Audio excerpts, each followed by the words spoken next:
દેવભૂમિ દ્વારકામાં યાત્રાધામ દ્વારકામાં ધોધમાર વરસાદ પડ્યો છે। ભારે વરસાદથી રસ્તાઓ પાણી થઈ ગયા છે। ભદ્રકાળી ચોકની 100 દુકાનો અને 30 હોટેલમાં પાણી ફરી વળ્યા છે। રાવળા તળાવના વિકાસ બાદ દર વર્ષે પાણી ભરાતા હોવાનો લોકોનો આક્ષેપ છે। ભદ્રકાળી ચોક, રબારી ગેટ અને તીનબત્તી ચોકમાં જળબંબાકારની સ્થિતિ છે। ઠેર ઠેર પાણીથી સ્થાનિકો રોષમાં છે। દેવભૂમિ દ્વારકામાં 24 કલાકમાં 18.5 ઇંચ વરસાદ પડ્યો। યાત્રાધામમાં પાણી ભરાતા વહીવટીતંત્ર એક્શનમાં આવ્યું છે। દ્વારકાના રૂપેણ બંદરે એનડીઆરએફની ટીમને તૈનાત કરવામાં આવી છે। રૂપેણ બંદરે ફાયર રેસ્ક્યુ ટીમ, એનડીઆરએફની ટીમ હાજર છે। રૂપેણ બંદર નજીક રહેતા લોકોનું પણ સ્થળાંતર કરાયું છે। અમુક જે દ્વારકા શહેરના વિસ્તારો છે કે જ્યાં પાણી ભરાવા ઇસ્કોન ગેટ છે, ભદ્રકાળી ચોક છે, ત્યાં પાણી ભરાવાના પ્રશ્નો ભારે વરસાદના કારણે ઉપસ્થિત થયા હતા। ટ્રાફિક કોઈ જાનહાનિ ના થાય એના માટે અમે ટ્રાફિકને રોકી અને ઓલ્ટરનેટ વે દ્વારા પોલીસ અને તંત્ર દ્વારા અને અન્ય રસ્તેથી ડાયવર્ટ કરવામાં આવ્યો છે। રૂપેણ બંદર વિસ્તાર કે જે નીચાણવાળો વિસ્તાર છે અને જ્યાં કાચા ઝૂંપડાઓ છે ત્યાંથી એનડીઆરએફની ટીમ, પોલીસ, નગરપાલિકા અને વહીવટીતંત્ર દ્વારા તેને શિફ્ટિંગની કાર્યવાહી કરી અને નજીકની સ્કૂલમાં અમે એમને શિફ્ટ કર્યા છે।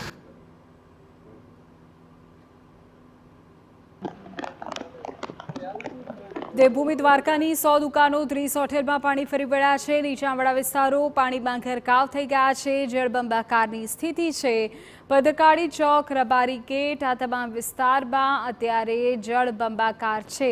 આ દ્રશ્યોમાં જુઓ, ઠેર ઠેર પાણી ભરાઈ ગયા છે। રૂપેણ બંદરે એનડીઆરએફની ટીમને તૈનાત રાખવામાં આવી છે કે જેથી રેસ્ક્યુની જરૂર પડે તો એનડીઆરએફની ટીમ તુરંત મદદ માટે પહોંચી શકે।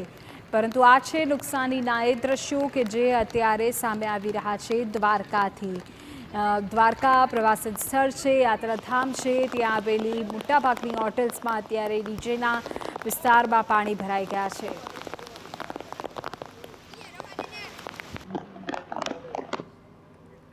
દ્વારકામાં ભારે વરસાદને પગલે અનેક રસ્તાઓ બંધ થયા છે। રસ્તાઓ પર પાણી ફરી વળતા અવરજવર પણ બંધ થઈ છે।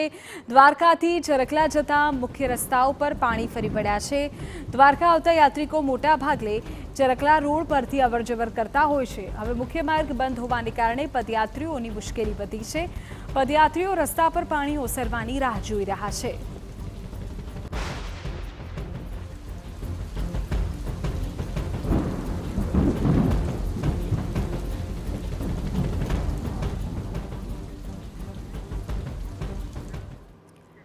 રાજપૂતે વધુ જાણકારી મેળવી મારા સંવાદદાતા હરીન બાત્રાવાળા અત્યારે ગ્રાઉન્ડ ઝીરો પર છે, તેમની પાસેથી વિગતો મેળવીએ।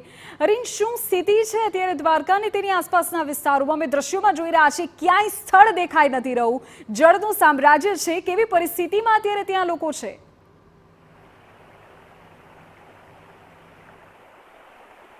બિલકુલ, ગ્રામ્ય વિસ્તારમાં જળનું સામ્રાજ્ય છે। ભલે વરસાદ અત્યારે રહી ચૂક્યો છે, પરંતુ જે ગઈકાલે રાતથી વરસાદ બંધ થયો, સવારે થોડી કલાકો માટે વરસાદ ફરી ચાલુ થયો હતો, પરંતુ અત્યારે તમે દ્રશ્યો જુઓ, જ્યાં જુઓ ત્યાં પાણી જ પાણી છે। હાઈવે પરથી જે ચરખલા થઈ અને જે દ્વારકા જતો રસ્તો, આ મુખ્ય રસ્તો છે અને મોટા ભાગના વાહન ચાલકો છે તે અહીંથી અવર જવર કરે છે, કેમ કે આ દ્વારકા પહોંચવાનો શોર્ટકટ રસ્તો છે। 15 કિલોમીટર જેટલો શોર્ટકટ છે। આ વિસ્તારમાંથી થઈને નીકળો તો એટલે મોટા ભાગના વાહન ચાલકો છે અહીંથી અવરજવર કરતા હોય છે, પરંતુ ભારે વરસાદને કારણે આ રસ્તો છે તે બંધ થઈ ચૂક્યો છે। આપ દ્રશ્યો જુઓ કે જ્યાં જુઓ ત્યાં પાણી જ પાણી છે અને કોઈ પણ જગ્યાએ રસ્તો જાણે કે નજર ન પડતો હોય તેવા દ્રશ્યો છે સર્જાયા છે। અહીંથી જે પદયાત્રિકો છે દ્વારકા જતા તે પણ પસાર થતા હોય છે, પરંતુ તેઓને પણ અટકાવી દેવામાં આવ્યા છે, કેમ કે આગળ જે છે પાણીનું પ્રવાહ ખૂબ વધારે છે, આગળ જતા મુશ્કેલી સર્જાઈ શકે છે અને તેને જ કારણે છે પદયાત્રિકો છે તેને અહીં અટકાવી દેવામાં આવ્યા છે। હું ફરીથી આ તમને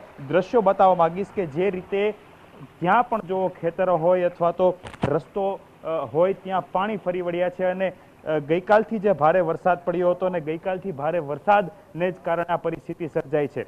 જોકે અહીંથી અવર જવર બંધ કરી છે, પોલીસ બંદોબસ્ત ગોઠવી દેવામાં આવ્યો છે, કોઈ પણ અનિચ્છનીય બનાવ ન બને તેની પૂરતી તકેદારી છે તે પણ રાખવામાં આવી છે। અહીંથી અવર જવર કરતા ગ્રામ્ય વિસ્તારના લોકો છે તેને પણ અટકાવી દેવામાં આવ્યા છે। આ દ્રશ્યો તમે જુઓ કે જે દ્વારકા માટે જે પદયાત્રિકો છે તેઓએ પણ અહીં રોકાઈ જવું પડ્યું છે, કેમ કે આગળ રસ્તો બંધ છે। ભારે પાણીનો પ્રવાહ છે ને તેને જ કારણે રસ્તો બંધ થઈ ચૂક્યો છે. આપણે સીધા એમની સાથે વાત કરીશું. ભાઈ, ક્યાંથી આવો છો અને કયા રસ્તે જાઓ છો તમે? ખંભાળિયાથી આવી છે ને તલકરાવાલા રસ્તે જાય છે દ્વારકા. હા, ચાલીને જાય. શું આગળ ના પાડી, કઈ પ્રકારની પરિસ્થિતિ છે આગળ પાણી વધારે છે એટલે જઈ શકાય એમ નથી. તો અત્યારે શું કરશો તમે? અત્યારે થોડીક વાર વાટ જોઈએ, પછી પાણી ઉતરશે તો જશે ને કે પાછા વયા જાય. તો પાણી ઉતરતા કદાચ આખો દિવસ લાગે તો પણ બેસી રહેશો? ના તો વયા જશે. કયા રસ્તે જવું પડશે? તો હાઈવે હાઈવે જવું પડશે લીંબડી વાળે. બિલકુલ પદયાત્રિકો છે કે જેઓ ખંભાળિયાથી આવ્યા છે અને દ્વારકા છે ચાલી અને દર્શન કરવા માટે જઈ રહ્યા હતા.